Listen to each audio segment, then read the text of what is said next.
100 কোটি টাকা হলেও দলে চায় রিশাদকে। এ কেমন মন্তব্য প্রীতি চিন্তার। দর্শক, 18 বছরের দীর্ঘ শিরোপা খরা, প্রতি বছর আইপিএলের নতুন আশার আলো জ্বলে, আবার স্নান হয়ে যায় ব্যর্থতার ছায়ায়। পাঞ্জাব কিংসের গল্পটা ঠিক এমনই। প্রীতি চিন্তা, ক্রিস গেলের মতো আইকন ক্রিকেটারও দলে ভিড়িয়েছেন ট্রফির খরা কাটাতে। এছাড়াও এক ঝাঁক তারকা ক্রিকেটারদের নিয়েও শিরোপার মঞ্চে ওঠা হয় না। আর এই দুর্ভাগ্য চক্র ভাঙতে এখন একটাই নাম বরাবর উঠে রয়েছে, রিশাদ হোসেন।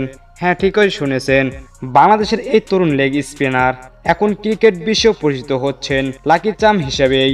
বিগত 6 মাসে 4টি ভিন্ন ফ্রাঞ্চাইজি টুর্নামেন্টে 4টি আলাদা দলের হয়ে অথবা তাদের স্কোয়াডের অংশ হয়ে চ্যাম্পিয়ন হয়েছে রিশাদ হোসেন।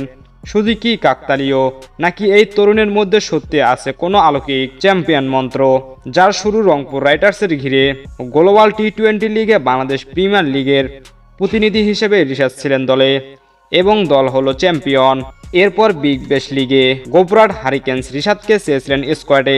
বাংলাদেশ বোর্ডের মাথায় তিনি মাঠে নামতে পারেননি, কিন্তু দলে তার নাম ছিল। আর ফলাফল, হরভেডের প্রথম শিরোপা জয়। বাংলাদেশ প্রিমিয়ার লিগে ফরচুন বরিশালের হয়ে খেলেন রিশাদ হোসেন, ফলাফল বরিশালের দ্বিতীয় বিপিএল শিরোপা।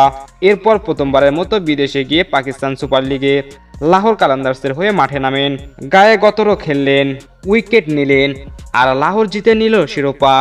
রিশাদের সঙ্গে যুক্ত প্রতিটি দলের সফলতা হয়তো কেউ কেউ কাকতালীয়তা ভাবতে পারেন, কিন্তু প্রতিটি ম্যাচে তার পারফরম্যান্স, দলের ভিতরে তার প্রভাব এবং প্রতিপক্ষের ব্যাটসম্যানদের বিপর্যস্ত করে দেওয়ার ক্ষমতা বলেছে এটি বিস্ফোরক ভাগ্য নয়। রিশাদের মধ্যে আছে সেই চ্যাম্পিয়ন মেন্টালিটি।